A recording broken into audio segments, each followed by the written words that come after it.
Good morning, everybody. It's Mike Kastelnick. Hope you had a good weekend. We got a jam-packed call today, so we'll get started. But just again, this is your time to share with us any questions you have, any victories, any defeats, any problems, any things that ideas you have that can you think everybody could benefit from. So if you've got one of those, I would greatly appreciate you raising your hand and asking those questions or sharing those stories. And otherwise, we've got the pointer to talk about today, and then also we're going to be talking about the second part of the last 10-minute last 10-minute script of the first meeting. So, and I would like somebody to be able to bounce things back and forth off of. So, Missy, as I'm talking to Jeff here for a few minutes, if you would see if we can get any volunteers to be our sounding boards, that would be terrific. So, we'll get started. Let Missy interrupt me if we've got any questions. So, we get any questions yet? Let's see. Mickey has a question, and he says, "Good morning. Regarding seminar feed, do you feed them during the presentation or after? Seems like I'm getting feedback for some that the presentation is running too long, so I wonder if in the last half hour if they're looking for dinner rather than listening." No, you always got to feed them after. If you feed them during, guess what they're going to be paying attention to? You or the food. And you're going to have the waiters walking in and out and all sorts. No, it'll destroy everything. Now, the lesson there is, guess when you should start your seminar? So that it ends before they get hungry. So I would be starting my seminar at my event at 4:30. If you're going to start out at 5 or any time after that, then you better have bread on the table to at least do their hunger meeting. So I totally agree with what Mickey's saying is if they're starving, if it's already like 6:30 or 7 by the time we're getting to the end, they are thinking about the food. So you have to take care of that either by starting your event earlier or making sure there's just some sort of basic, crackers or food on the table for them to stave off before dinner. But always you have to feed them after dinner because remember, the most important part is, and as Mickey's pointing out, he's exactly right, the most important part is that last half hour when you're actually closing. So number one, you don't want them to be too hungry that they're not thinking about you, or number two, you don't want them to be eating or trying to serve dinner during that last part either. So I would highly recommend you start it earlier, 4:30, no later than 5. And if you're going to start later than that, then I would recommend that you start with or have some bread or something on the table for them. So he says that he's got a 4:30 start time that usually starts 5 to 15 minutes late. So that's fine. That's perfect. That's perfect because if you're starting at 4:30, that means you're done by 5:45. That's not a problem. And if anybody's got a problem with that, then I mean. That's their problem, not yours. But they're not starving. But if you're ending up finishing at 6:30 or something, 6:37, then that's a problem. And you want to make sure that you are finishing that in no more than an hour and a half. It's actually if it's taking longer than that, you got to figure out how to squeeze it up a bit by taking some of the things out. So a 4:30, if you start 5 or 10 minutes late, that's going to have you done at 4:30.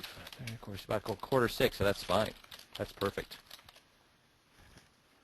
Other questions before we get started, Missy? Nope, I don't see anything else at this point. Okay. So, Jeff, are you on? Yep, I'm here. Excellent. Do you know what the minimum salary for a professional baseball player is? I'm going to put you on the spot. The minimum, yeah, I actually do know. The minimum salary is like $400,000. Yep, a little over $400,000. And so how many, what you do, the median salary, do you think it's very close to that, or do you think it's much higher than that? I got to think it's much higher than that. Actually, it's very, very close to that. It's actually double, but it's if you think about it, it's only about $1 million. So that means what? That a lot of people are making what, and a lot of people are making what? Well, a lot of people aren't making very much, and a few people are making a lot. Exactly. And do you have any idea what a AAA baseball player makes? Probably $30,000-$40,000 a year. About $25,000 a year at AAA. So how much of a difference is there between a AAA player and a professional player? Not a lot. I mean, they've got to be close. How many? I mean, yeah. How many people? If we saw a AAA player, a no-name AAA player and a no-name professional player, would we be able to tell the difference between those? As us. No.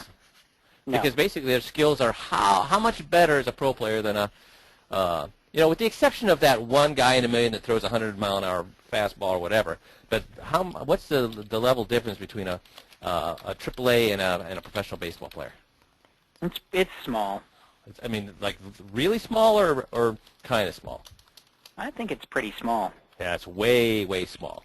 And the difference between an Olympic gold medalist and a collegiate champion in the 100-yard dash, how much time difference is there between those guys? I wouldn't think a lot. Hundredths of a second. Hundredths of a second. So the question is, why does one of these guys get paid $28 million as a professional baseball player, and another guy makes $400,000, and another guy makes $25,000, when really the difference is just, we're talking infinitesimal. That's a big difference, though. It's a huge difference. And I think that Zig Ziglar talks about it in terms of a racehorse. That what's the difference between how much money does the winner make, and how much money does the second place finisher make when they're only a nose apart? Yeah, it's huge. It's a big difference between what they make. But their speed was almost identical. I mean, we're talking hundredths of a second difference, right? Right. And my point here, guys, is that Seth Godin just came out with or I just read a quote from Seth Godin. If you don't know who he is, he's probably one of the best marketing minds in the country. And he came out and said that the average worker going forward is going to get below average income. So why do you think you might say that, Jeff? That the average worker will see below average income? Oh, we're just living in a world of greater disparity. Yeah. The rich are getting richer, and the poor are getting poorer. Yeah, and people have become to expect. I mean, how easy is it to be average now with all of the tools that we have and all of the mechanisms we have and all the systems that we have? It's very easy to be average, and what companies are doing now is if you're average, that you can be replaced by other average people because of all the tools we have. So as time goes on, we're going to see average workers get below average income. And I guess the point I'm trying to, if you can take the wild leap, Jeff, and I haven't talked to you before this, what do you think the point I'm trying to make to the guys on the call here about this? Between the talks about the baseball players and average workers making below average income. The little things make a difference, and you got to be working at your craft. You got to work at those little things. And we've been doing this for over 10 years. So how many advisors do we see that are average as compared to above average? Well, I'd say most people are average. Yeah. I mean, that's the definition of the word average, right? Right. So average people in this industry make average incomes. They're the ones making $80,000, $100,000, $150,000. But there's a huge difference between guys making $1 million a year and guys making $100,000 a year income-wise. But how about skill-wise? It's a very little difference. Yeah, they're both fairly skilled. But push comes to shove, that guy who's making $1 million a year, how much effort does he put into his business as compared to the average guy? He puts a lot more effort into it. Yeah, so skill-wise, not that much. He's not that much better skill-wise. But as far as effort, he is way off the charts. But effort, does that mean like a lot more? Does he work in a lot more hours in his business? Is that what I mean by effort? No, he's probably more focused. Focused, and what do you mean exactly? What do you mean by that? That he's working on the things that make a difference and not spending time on things that don't make a difference. And when he walks into his office, does he know exactly what he plans to do that day, or does he just show up at the office, he starts seeing people and doing things the same way he's been doing for years and years and years? I'm sure he's got a plan. See, and that's the focus I'm talking about. When a guy that's above average, a guy that's making tons of money, I guarantee you say, okay, your next meeting is this. What are you going to accomplish at this meeting? And he's going to tell you exactly what he's going to try to accomplish at that next meeting. He has it already. He's actually visualized it in his head. But when I ask an average guy what he's going to do at the next meeting, say, well, I'm going to gather data, see if this guy's a good client. Or if it's a closing, I'm going to see if I can't get him to, I'm going to close the business. Would you, how focused would you say I'm going to close the business is as a statement, Jeff? That's not very focused. Not very focused at all.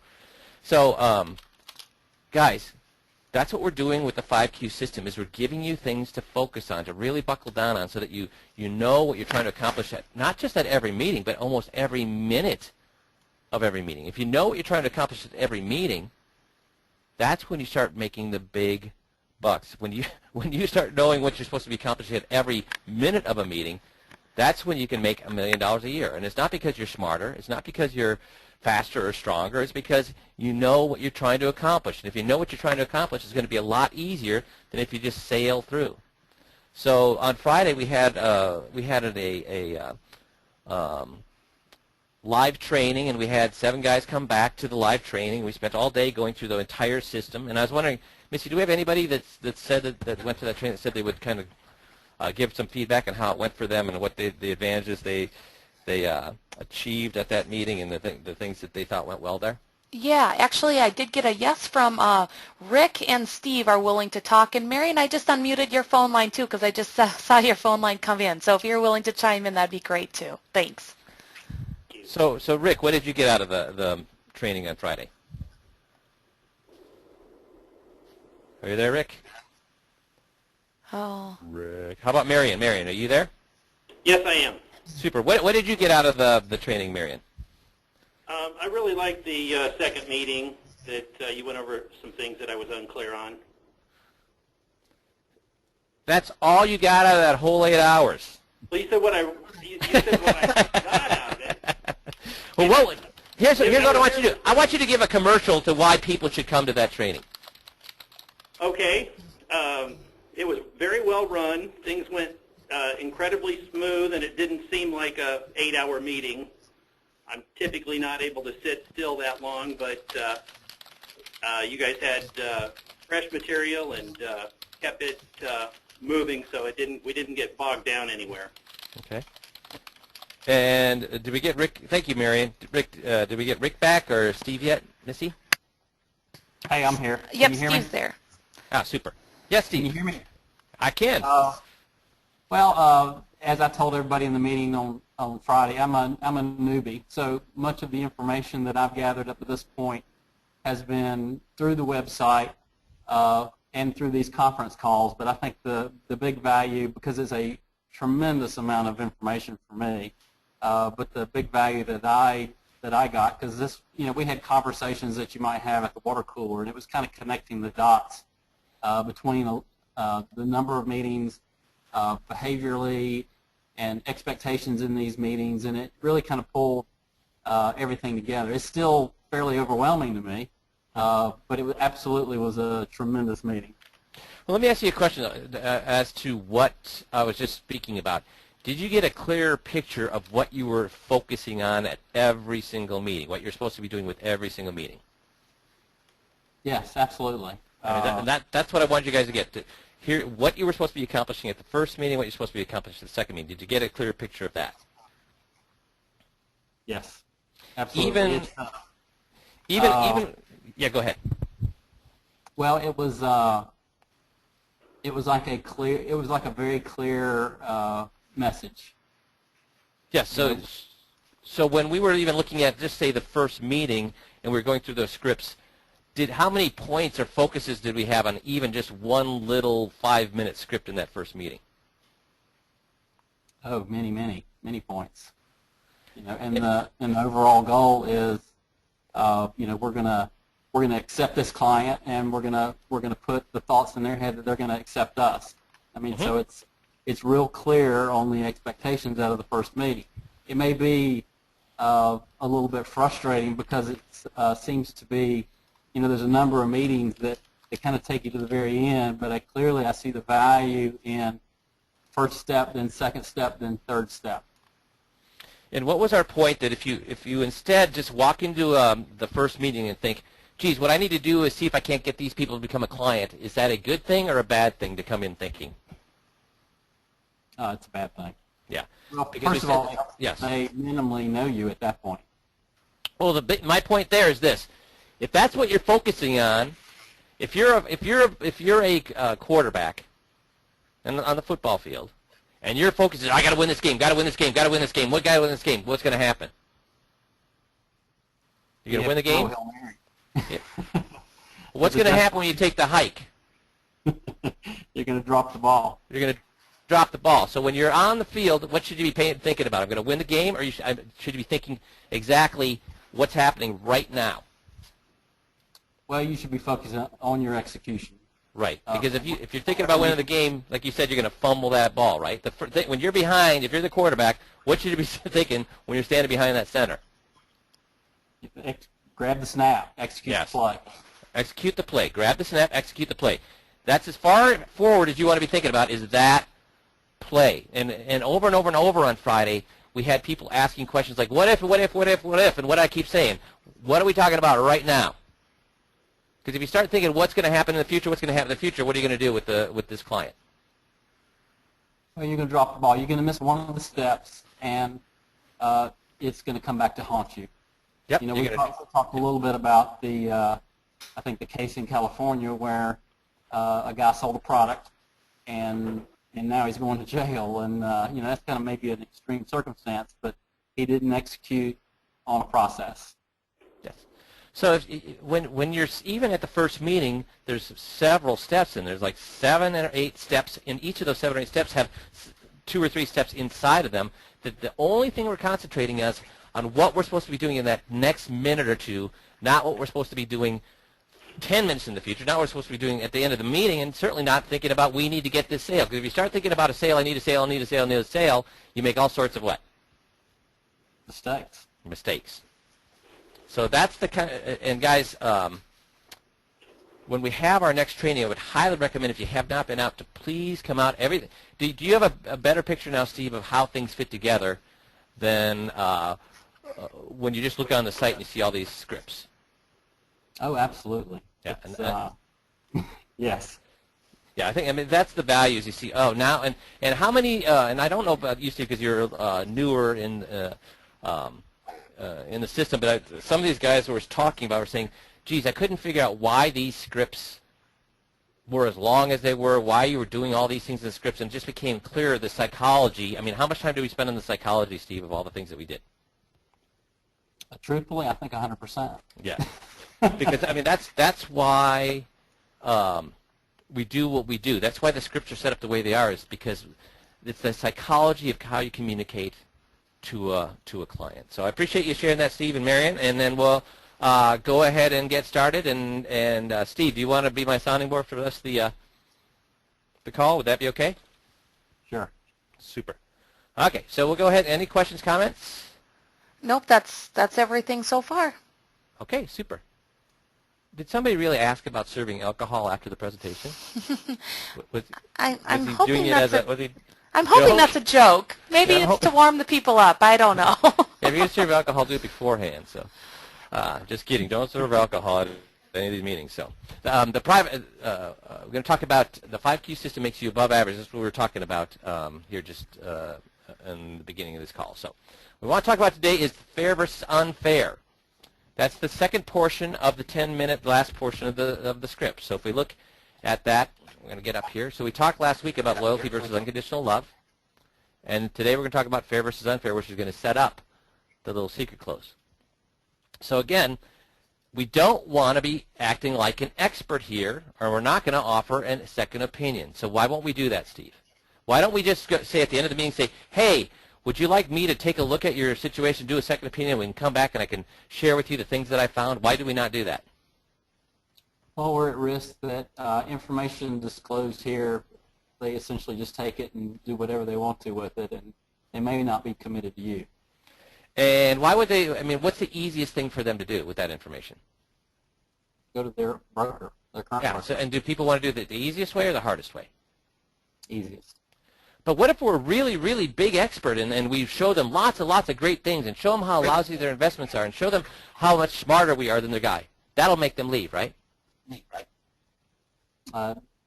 You can't do that. They're going to take it to their broker. We have to get commitment from them out of the first meeting that they'd be willing to change. Or it's not. They're going to do what's easiest. So if we act like experts and we think that's going to get them, if we offer to do a free second opinion and we think that's going to get them, what they fail to do during this meeting is actually even visualize leaving their advisor. So if they haven't even seen in their own mind's eye leaving their advisor, do we have any clue whatsoever that they're going to leave their advisor, or that they are capable of that, emotionally or physically or intellectually capable of leaving their advisor? No. No. So we have this whole thing about loyalty versus unconditional love and fair versus unfair is having them visualize in their minds that if he's not doing the things he's supposed to, that they could see leaving him and explaining to themselves why they would leave. So the 3 steps to that is loyalty versus unconditional love, which we talked about last week, fair versus unfair, which we're going to talk about this week, and little secret close, which we're just going to touch on at the end here. So fair versus unfair is made up of 6 steps. First one is your job is to look after yourselves. So we're going to let them, we're going to agree with them and help them realize that their job is to take care of me as an advisor, Steve, or themselves and their family. Themselves. And do you think they're going to argue with me on that? They should not. Do you think, would any of them argue with me on that? Everybody is selfish to some degree. Exactly, exactly. And then we're going to get them to acknowledge that, hey, do things change? And how often do they change? And when they do change, if you take all of our information back to that guy and things start changing, what's going to be going through your mind? We have to help them start to realize that if they found out a whole bunch of things are wrong, they went back and got them all fixed with the guys, and things start changing, guess what they're going to start to wonder? What do you think they start to wonder, Steve? They have to wonder about the job their old broker has been doing. Yes, exactly. So they're going to wonder, is he made all those mistakes before? Is he making even more mistakes now? We have them walk through that. And then we're going to say, and if that's the case, if you're always double-checking on him, always calling up, always asking if he's doing the right thing, what's going to happen to that relationship? It's going to fall apart. It's going to fall apart. So it would be better, we're going to have them tell us it would be better for everyone if they change. And so we can't tell them that, they have to tell us that.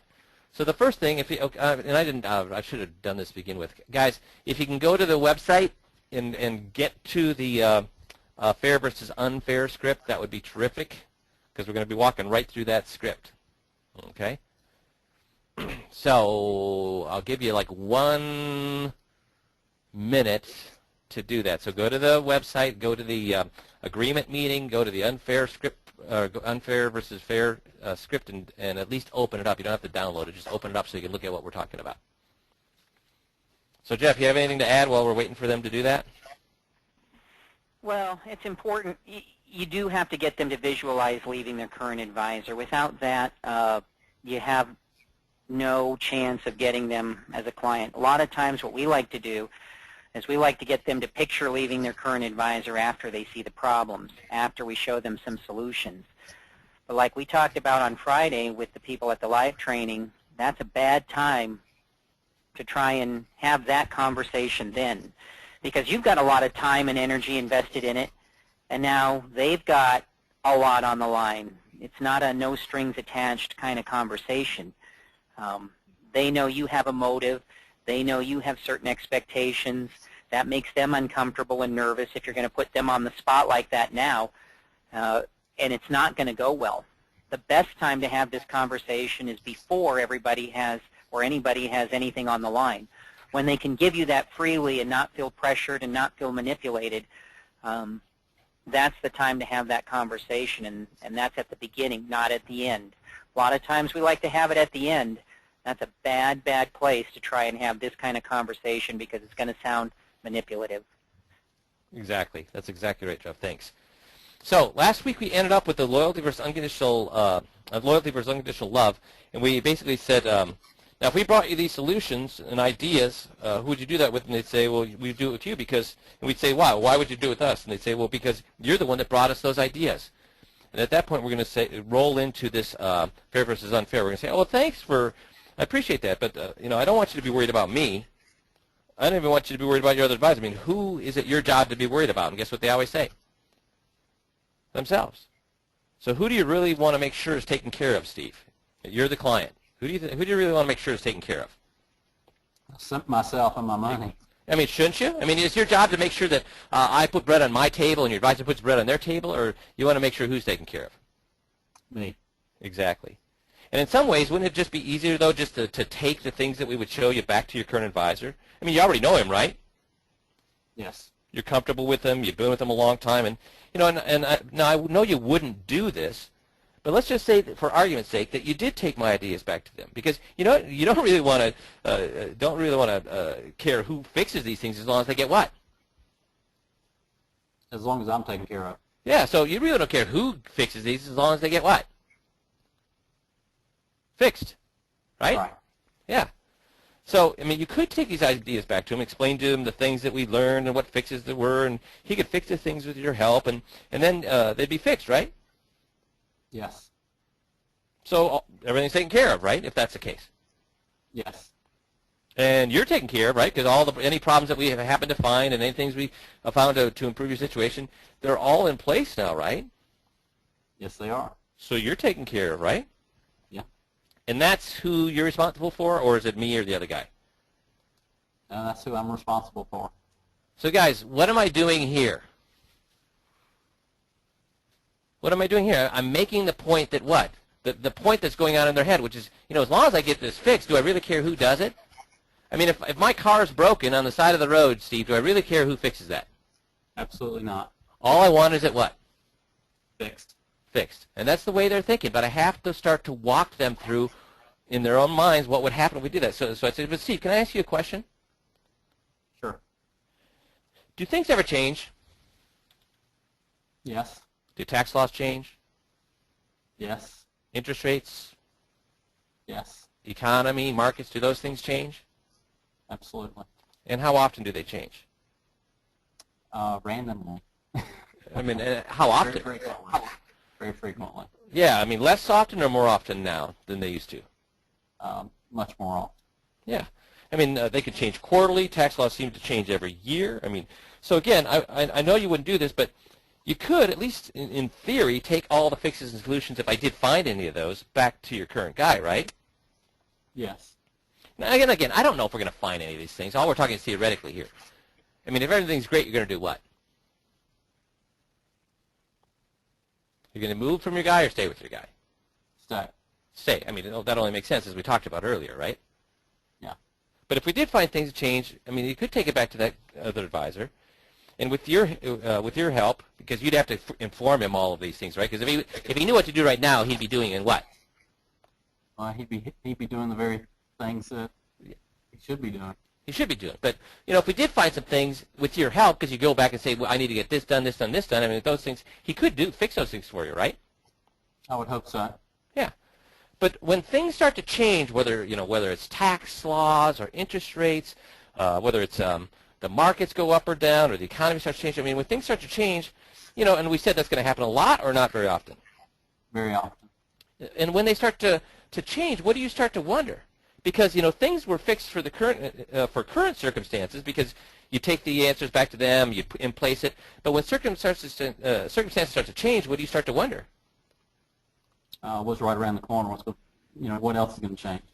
Well, and what are you wondering about your current situation? Because you fixed it with my help, and then you went back and helped your guy. You fixed it for how things were when we first sat down. But now that they've changed, what do you start to wonder about your guy?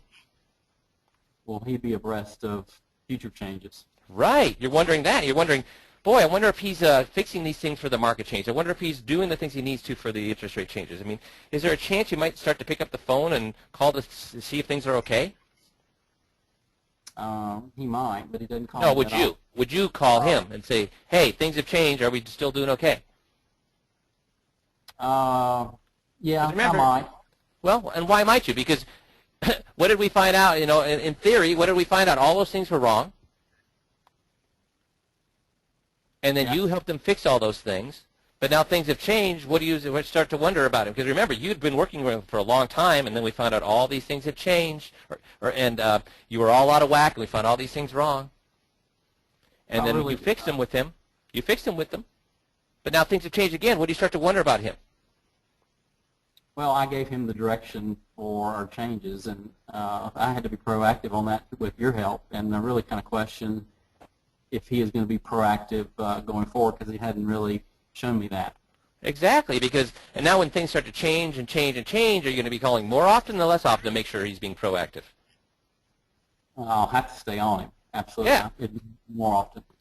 And when you call him more often, do you think he's going to like to hear from you more often, or are you going to be one of his favorite clients or one of his irritating clients?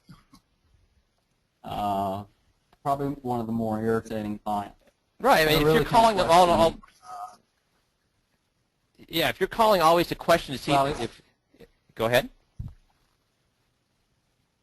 Well, I just kind of question his ability to keep abreast of the changes since he didn't before.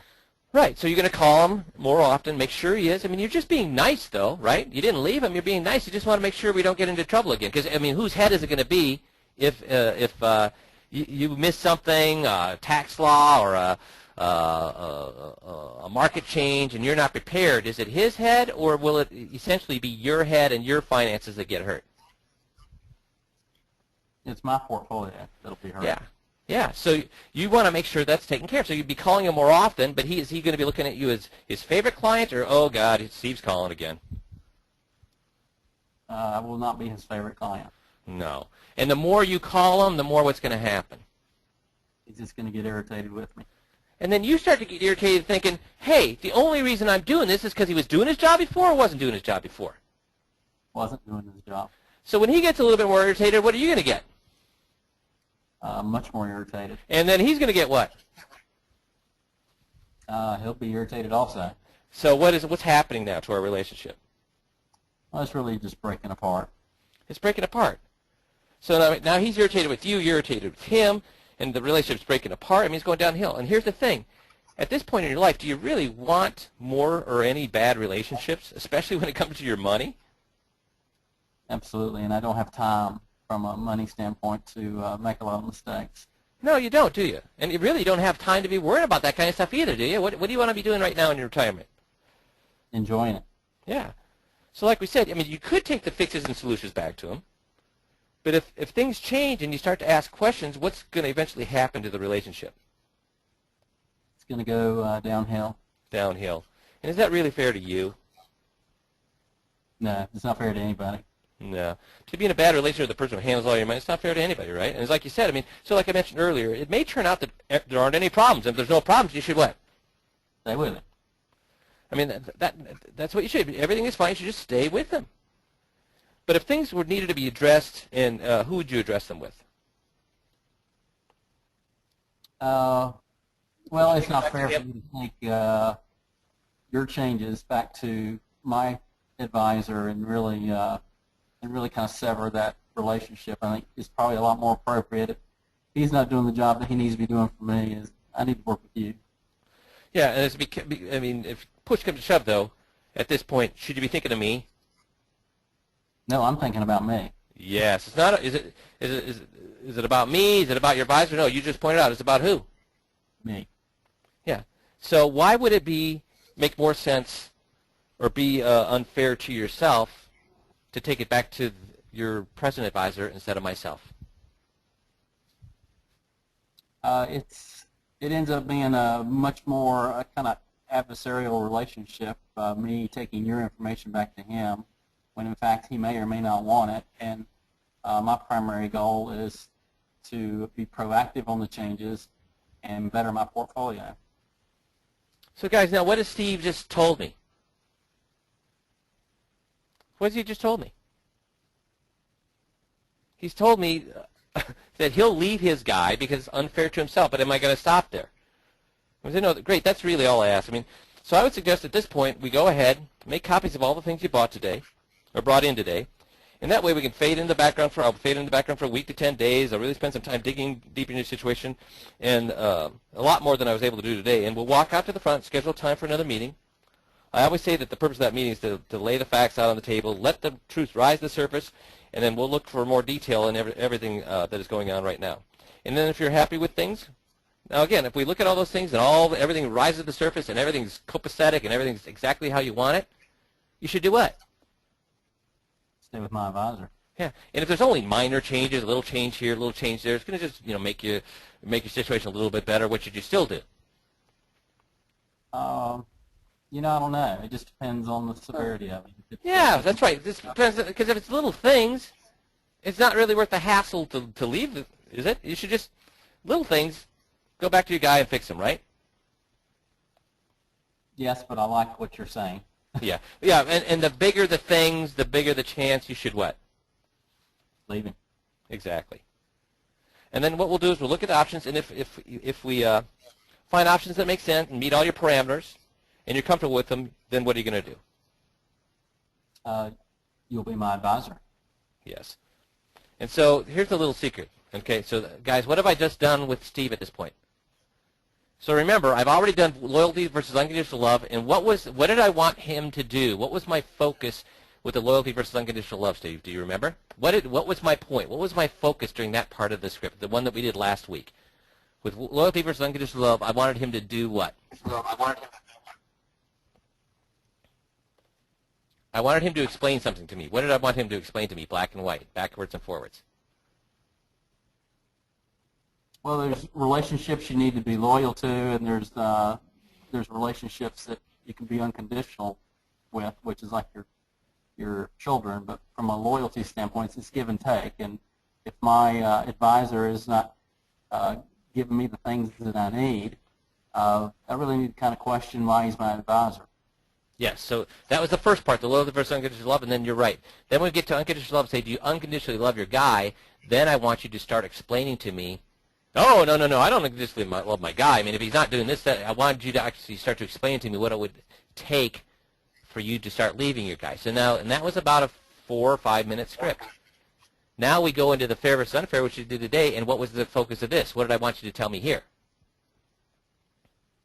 That I need to look out for myself first, Yep. and I really need to look and understand the changes that are out in front of me, and is my advisor proactive with those changes? And I'll be willing to change. And if he's not proactive, what are you always going to be wondering? What's the state of my portfolio? And Which will cause you to trust him more or trust him less? trust him less. Which means you're going to contact him more or less often? Probably more often. Which is going to make him more or less irritated? Probably more. And if he's getting more irritated by the fact that you cut him some slack, cut him a break, stayed with him when you should have left him in the first place, and he's getting irritated with you for you mistrusting him, it's going to make you what? Frustrated.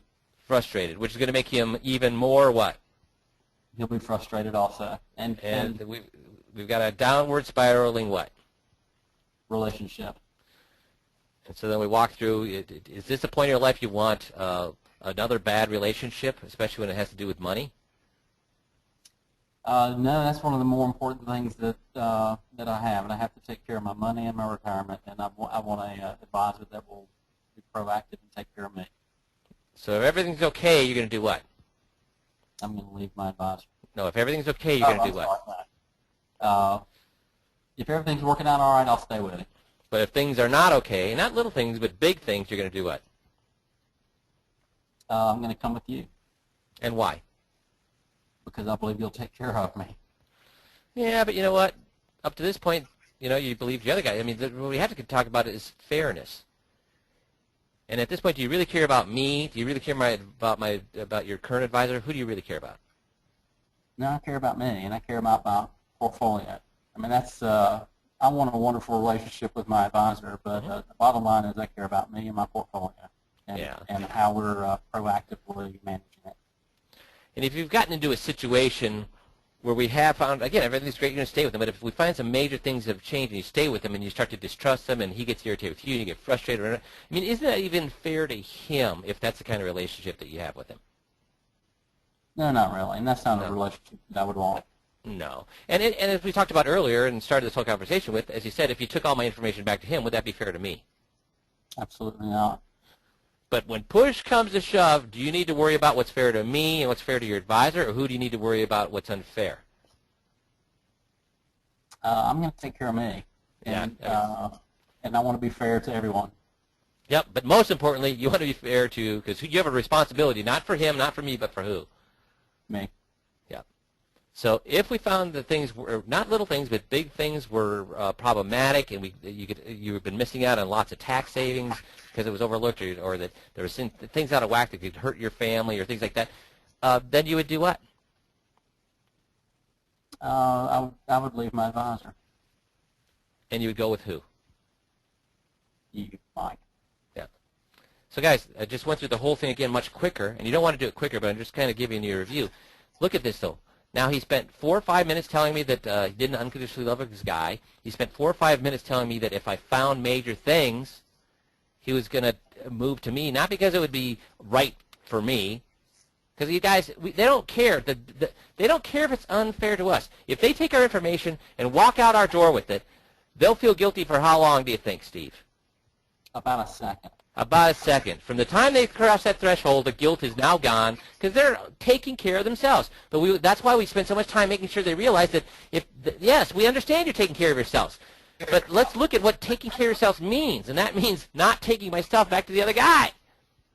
Okay? So now they've spent 8 minutes visualizing in two different ways leaving their current guy. How comfortable should I be with them leaving their guy at this point, Steve? Very comfortable. You know, and when I developed this system, I was very comfortable.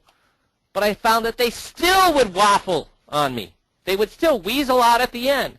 So I added on what I call a little secret close. And the little secret close is what determines, and this is where we lose 50% of the people at this point, because I'm going to actually say, okay, you just told me you don't unconditionally love your guy, and here's all the reasons you told me you're going to leave him. You told me that if I made huge changes to your situation that really made it better for a better situation for yourself, that it would be unfair to yourself to take it back to their guy. So obviously, what, guys? This should be, you know, if I could do those things, should there be any doubt in their mind at this point after these conversations, Steve? No. But you know what? Will people tell us whatever we want to hear sometimes? Yes. A lot of the times. Especially strangers. Because they want to what? They want my stuff. And they want to get out of here clean, so will they say whatever I want them to say at this point?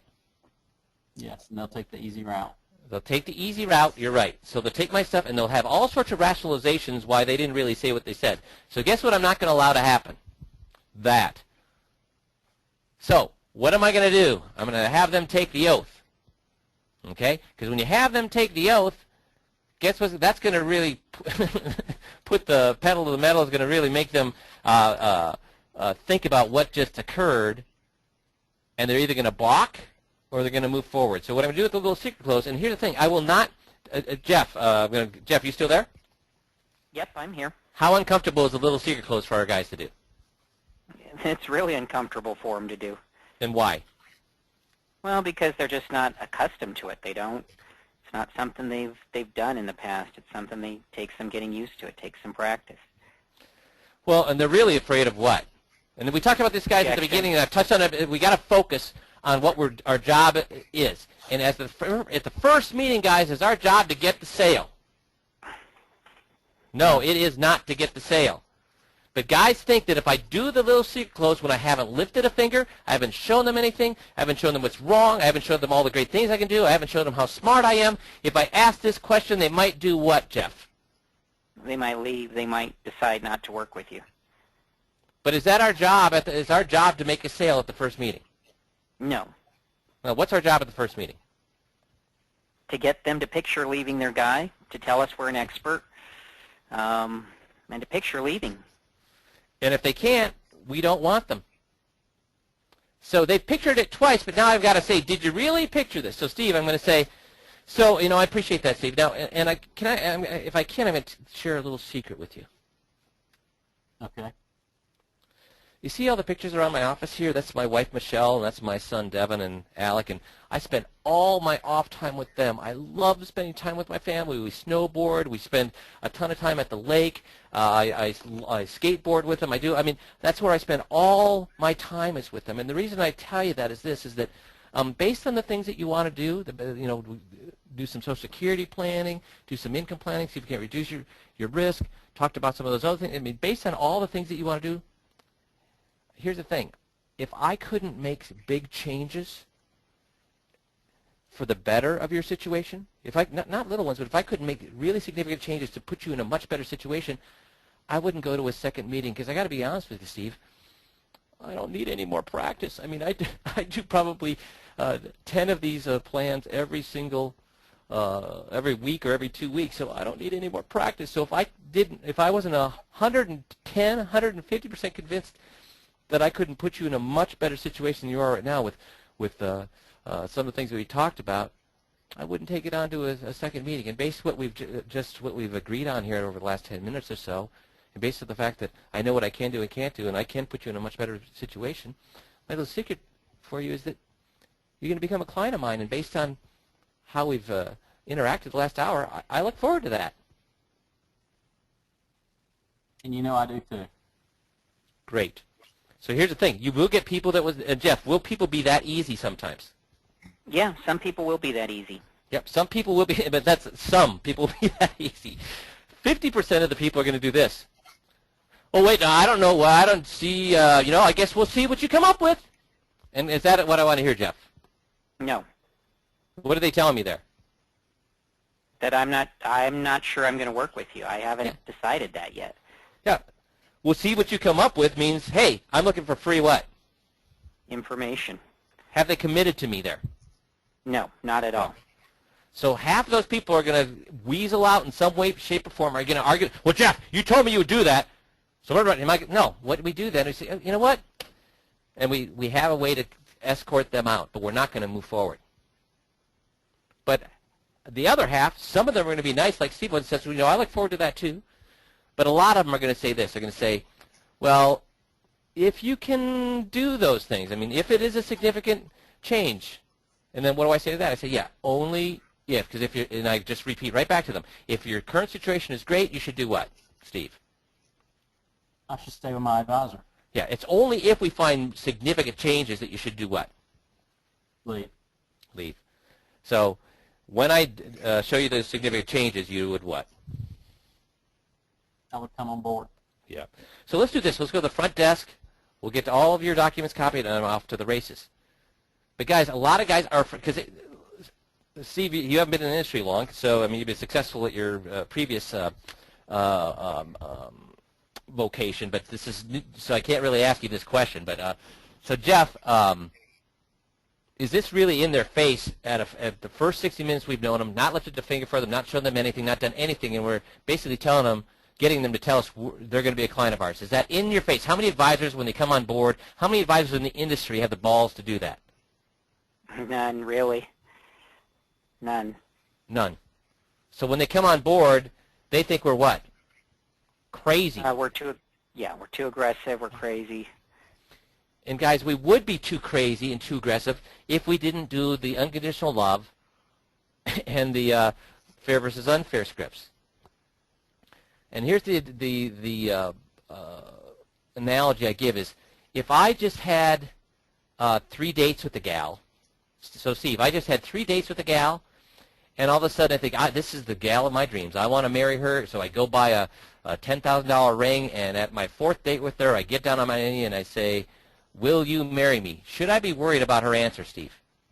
Absolutely. Why should I be worried about her answer?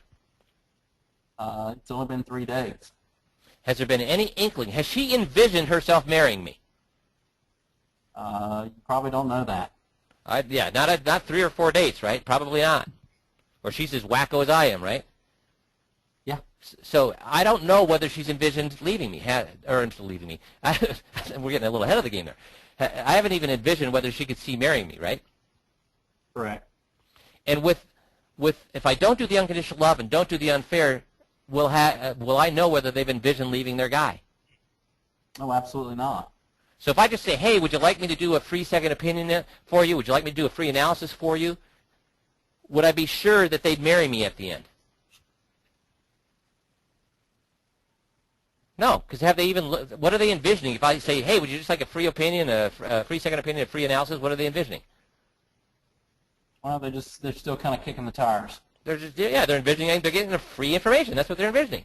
But when I do go through unconditional love and fair versus unfair, they envision leaving their guy. So then when I get down on my knee to ask if they'll marry me, when I get down on my knee with this little secret close and say, you're going to become a client of mine, should I be certain that that they've envisioned leaving their guy before I ask that question?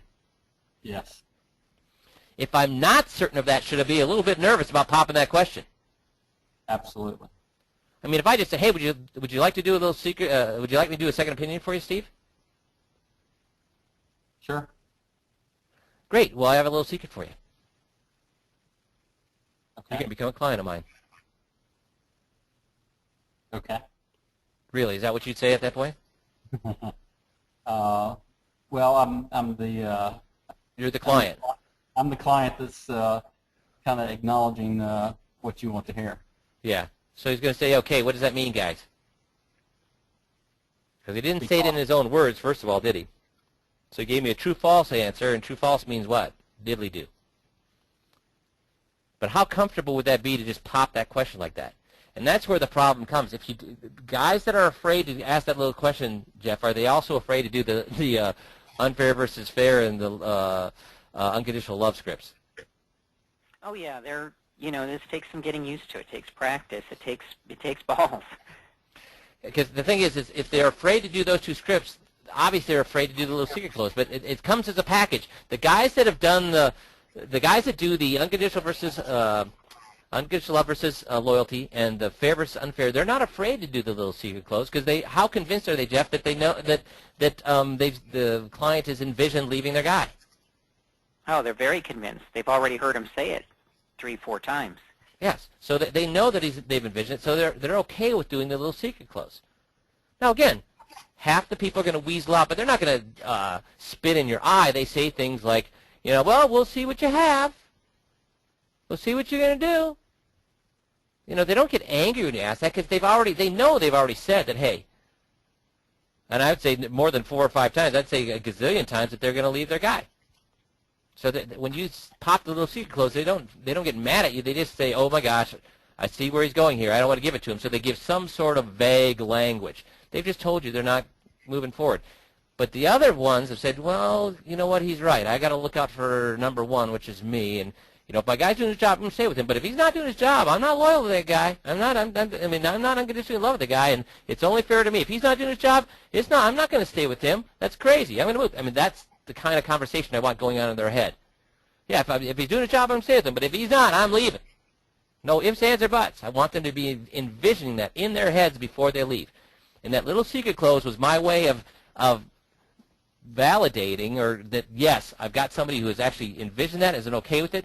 The people who weasel out and give me the vague language, I just say, well, it looks at this point, you have to pursue them a little bit for it. They say, well, we'll see what you have to say. And I say, well, yeah.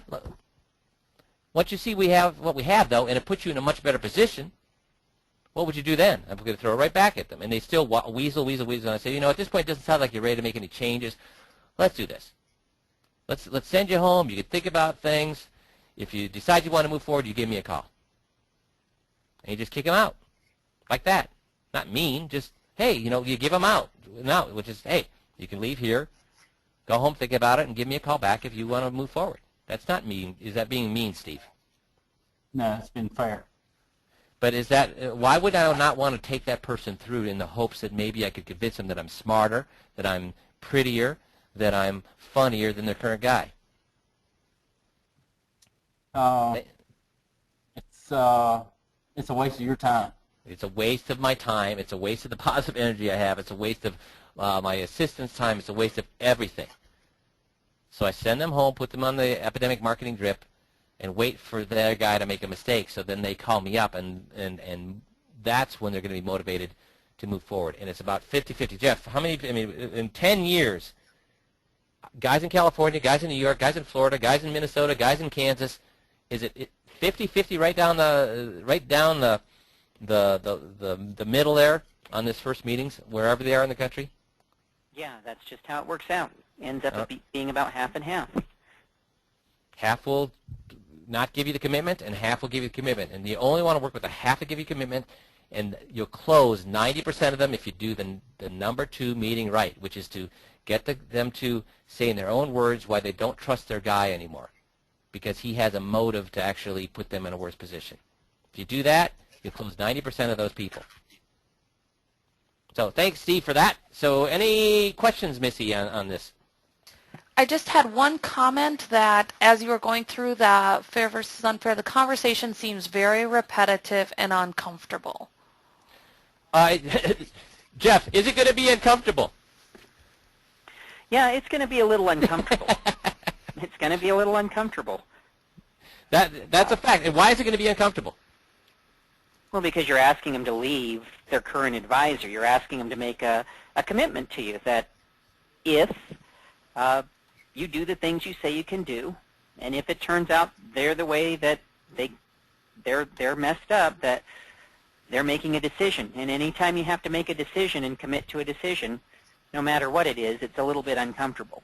Yeah, so this is going to be uncomfortable. But we wanted to have it now when they don't have anything invested and we don't have anything invested. What most advisors do, and I'm glad that whoever asked that brought that up, because that's why advisors make $50,000 or $100,000 a year, because they don't want to have any uncomfortable decisions. What they do is hope, beyond all hope, that I'm going to be able to show these people that I'm smarter than their other guy, that I'm going to be able to show these people that I have better solutions than the other guy, that I have better investments than the other guy, that the other guy is screwing up this, that, and the other thing. Guys,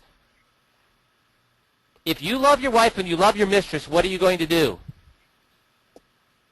Stay with your wife. If you like your wife but love your mistress, what are you going to do, Steve? Be torn apart. You're still, but some people may leave, but most guys are going to stay. Why? Is it a hassle to get a divorce? Absolutely. Is it confrontational to get a divorce? Absolutely. So what are you going to do? Even if you love your mistress and you like your wife, You're going to stay. the only way you're going to leave your person is if what? If you hate him, dislike him, don't trust him. It's the only reason you leave your wife. It's the only reason you leave your person. So you have to have this uncomfortable conversation, though, or what you're going to do is you're going to do all of these things, give them all your information, give them all your solutions, and then guess what they say? Thank you, John, for doing that. Thanks a lot. Appreciate it. If I ever need an advisor, I'm coming back to you. If my guy ever dies, coming back to you. So you did all that for what? They aren't going to leave. Get this straight, guys. They will not leave their guy because you're prettier, funnier, or more handsome. They will not leave their guy because you have better investments because that guy has the same investments. They will not leave you because you have better solutions because it's easier for them to get those solutions done through their guy. They're not going to leave their guy unless they don't like their guy. And you have to make sure at this meeting that they have the ability to not like their guy, because if no matter what happens, they're going to stay with their guy. You're not going to get the business. Now, as far as repetitive, let me put it this way. You have to repeat these things. And here's the example. So, Jeff, you're on the stand. I'm in a courtroom, okay? And this will take just 2 minutes, guys. This is very important if you can stay on for just 2 more minutes. So, Jeff, you're in the courtroom, okay? And you're on the stand, and I say, Jeff, where were you last Tuesday? I was at home watching TV. Well, how do you know that you were at home on Tuesday? Because the show I watch, Big Bang Theory, was on. Aha, well, guess what? It's only on. We have you on film, Jeff. We have you on film of being from a gas station security camera, not being home on that day. So you said you were home. Oh, you know what? That was Tuesday. That's right. I'm sorry. I got the day confused. Actually, you're right. I was out on Tuesday. So, Steve, if you're the jury, would you say, oh, I guess that could happen? Yeah, I would. Okay. So now let me do it. Now let me make Jeff repeat this. So, Jeff, where were you on Tuesday night? I was at home watching TV. Well, how do you know that that was Tuesday night? Because I was watching the Big Bang Theory, and it only comes on Tuesdays. Oh, well, that would make sense. But isn't Big Bang now syndicated? Isn't that on almost every night of the week now? Well, yeah, the old ones are, but this was a new episode. Oh, it's a new episode. Yeah, and the new ones are only on Tuesdays. Do you happen to remember what that show was about that day? Yeah, it was, he was, running around trying to invent this crazy thing, and, it was funny because it started to work, but then it didn't work anymore. But, and that makes sense. But, I've got a TiVo and I've got a recorder at home, and sometimes I watch it. I don't remember when I watch it. How do you know it was actually live and not on your TiVo? Because I was thinking to myself as I was watching it, man, if I'd had this recorded, I could have skipped through the commercials, and a couple times I caught myself trying to fast forward through the commercials, but because it was live, I couldn't. Oh. And did you were you just home for that half hour? How do you know you were home for just that half hour? No, I was home the whole night because I saw parts of the show before that, and then after that I didn't go anywhere. I just stayed home and and kind of hung out. So you're positive you were home that Tuesday night? Yeah, I'm sure. That's interesting because we have a security camera here showing that you were at this gas station at 7 o'clock when Big Bang was on. Now, Steve, what are you thinking? He's lying. So the reason it's repetitive is two reasons. Number one is salespeople want to get to what, Jeff? The sale. And so going through all this stuff is what to the average salesperson? It just seems useless. It doesn't seem important. It seems Why like you're shouldn't I just just beating a ask- dead horse. Yeah, you're beating a dead horse. Why don't I just ask him one time? Hey, Steve, do you unconditionally love your advisor? I mean, you could just ask that straight out. And, of course, they'd say, no, I don't unconditionally love him. And then we'd come back and say, aha, you said you don't unconditionally love your guy. Guess what he'd say? Well, yeah, but unconditional love means a lot of things. Does it give, if all I do is that, how much wiggle room does the guy have? Just like Jeff, when he said, oh, I forgot, no, maybe I wasn't home that day. How much wiggle room does he have?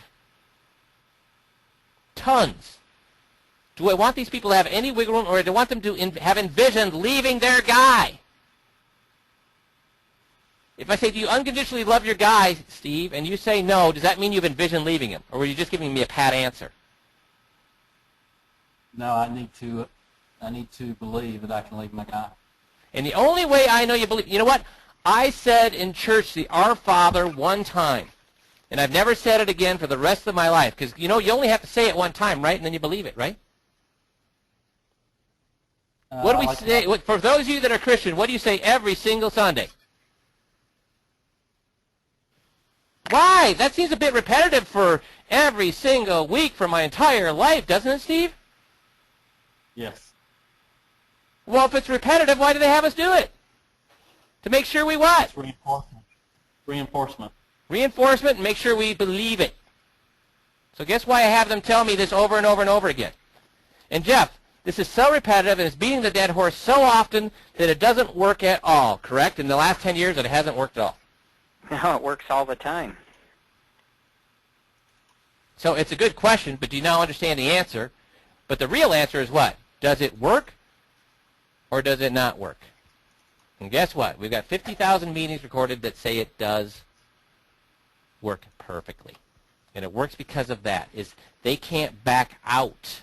When they've said it that many times, they've actually seen it in their heads, and they believe it in their heads, at least the 50% that we're going to move forward with. The other half, we send them on their way. But instead, Jeff, what if I went really lightly on this? Guess how many people I'd get at that first meeting?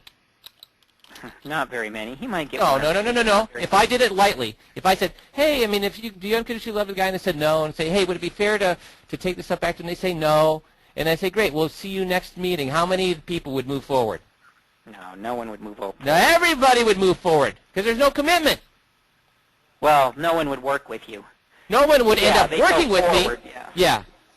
So everybody would end up moving forward, but as Jeff said, none of them would end up working with me in the end. And I would do how much work to get how much money? Tons of work, just like I did when I did 101 presentations, and no money when only 8 of those 101 closed. Because they all wanted free second opinions. They all wanted free analysis. But guess what they also all wanted?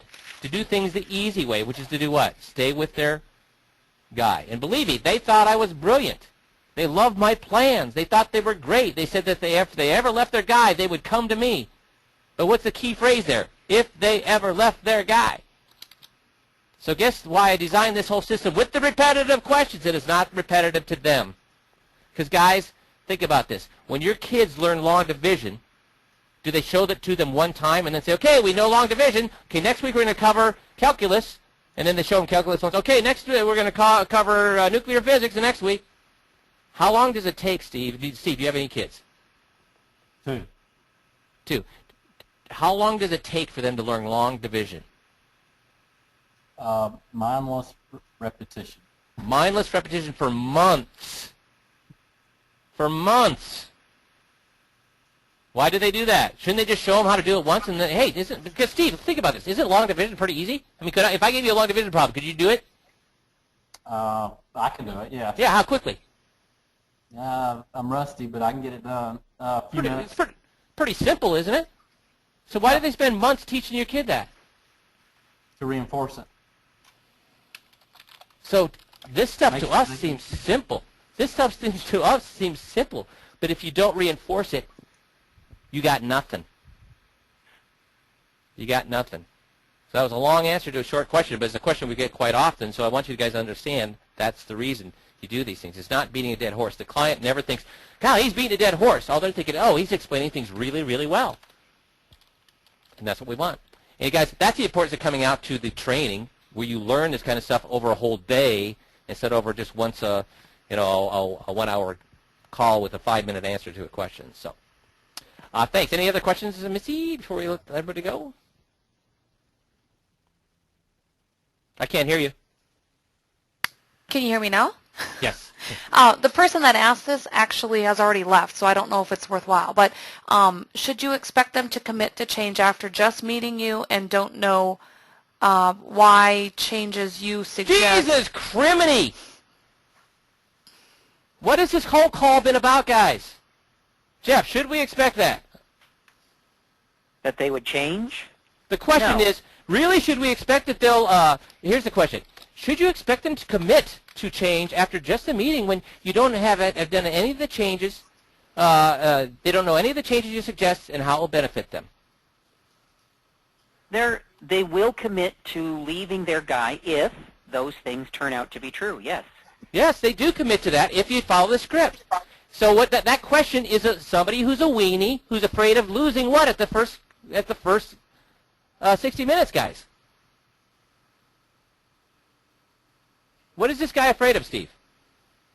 He may say something that will what? Oh, did Steve leave already? Oh, Steve? No, I'm here. He may give you an answer you don't want to hear. That's right. He's afraid of losing the sale at the first meeting. Instead, he's going to go through all the work, and at the end, he's got diddly-do. Well, and here's what I would add to that. You know, the thing is, sometimes I get that question, too, when I'm talking to guys individually one-on-one, and so I ask them, when do you have that conversation? And guess when they have it? After they So give they're them saying, hey, will you really have that conversation at the beginning? And I say, well, when would you prefer to have it? And they say it might make more sense at the end. So do you have that conversation now at the end? And guess what they tell me? No. No, I never. Not even after I show people solutions do I have that conversation. Not even after I show them problems do I have that conversation. Never once in the sales process do they have that conversation because they're always afraid that if they have that conversation, that they'll lose the sale. Well, can I So ask at you a no question? point do they ever know that the person's going to work with them until they actually come in and say, well, okay, let's do it. It's actually a surprise to the advisor. They're like, wow, good, that went well. They decided to do it, and I didn't even have to ask. I never ask. Hey, Jeff, Well, if you I never ask get this, any sales either. if I ask the same guy who asked this question I want him to come over and spend the next 3 weeks digging a hole for a swimming pool in the backyard, okay? What do you think the first thing out of his mouth is going to be? I'm busy. Or, how much are you going to pay me? Right. Or do you think he's just going to come over, dig the hole, and after he's dug the hole, then he goes, okay, I'm ready for my pay, and I say, okay, here's $20. Thanks, man. When should we get the cost of me doing all the work out of the way? Before I do the work or after I do the work? Before. Because if I do all the work, what's he likely to look at the value of the work as compared to what I look at the value of the work? If I've spent 3 weeks digging the hole, is he going to think that is he going to pay me more than what I think I've earned or less than what I think I've earned? Less. Less, always. And what comeback do I have at that point? We don't have any. The hole's dug. The hole's dug. So if I have this conversation about him becoming a client of mine and moving all his assets to me, after I do all the work, what leverage do I have? None. The hole's already dug. He has all of my information, so what's he going to do? He's going to say, thanks, but no thanks. I'm just going to take the information. Does that make sense, guys? We have this conversation before you spend weeks doing the work. Instead, you can be like all the other advisors out there making $50,000 or $100,000 a year and then do all the work and then hope that what they're willing to pay you is worth all the work you did. And here's how you get that. Well, Jeff, I know I've got 300,000. I'm going to start you out with 50 and see how you do with that. What do you think you're going to get? I thought I was going to get the whole thing. And then when you move the 50, when you try to move the 50, I call you up and say, well, Jeff, you know, I'm sorry, but I went to my guy to get the 50,000, and guess what he's going to tell me? What I'm going to say to you, Jeff? Well, he probably told you it wasn't a good idea. Yeah. Or that I can do it, and it's just easier to do with him. Guys, you have this conversation before you do the work, because that's the best time to negotiate. If you have this conversation about them moving to you afterwards, you have no leverage. And as Jeff said, most of you don't even have the conversation afterwards. You just hang around the backyard hoping the guy decides to pay you. You don't even have the balls to ask him to be paid. Is that a smart way to do business, or is it better to make sure everybody knows how much you're paid before you dig the hole? Or should you dig the hole and then ask to be paid? Or worse yet, as Jeff was pointing out, should you dig the hole and then just hang around hoping to be paid? Do you get the power of this system? Do you get why guys make $1 million a year on this system, and guys that make $100,000 a year or $50,000 a year don't ask the hard questions? We started out this whole conversation with the difference between a pro and a almost pro is virtually no difference, but the paid is huge. But pros are willing to do what? Ask the questions. Ask the questions. So sorry for getting wound up there, but guys, I thought this whole call and last week's call was all about the fact that, yes, you asked for the commitment before that's the magic of the system. Get the commitment before you do the work. And actually, Jeff, isn't it easier when we do that? Because how much do I have vested at this point? No, you don't have anything invested in it at this point. So what do I have to lose? You have nothing to lose at this point. And what do they have vested at this point? Nothing. So doesn't it make more sense to ask that hard question now, or does it make more sense after I spent 3 hours preparing for them and with meetings and preparation and all that? No, it makes a lot more sense to do it now. But the person who asked that was instead afraid what? Was he taking a hike, or was he looking to win the game? He's looking to win the game. And that's when you fumble. So that makes sense to everybody on the call? Any other questions before we let everybody go? No. Guys, was this a good call? I want to see some answers. Was this a good call? Did you get some things out of this? Absolutely. Excellent. Yes, good. Excellent. Super. Thank you, everybody. Thank you, Steve, for helping out. And hope you guys have a great weekend. We will talk to you next Monday. Thanks, everybody. Yeah.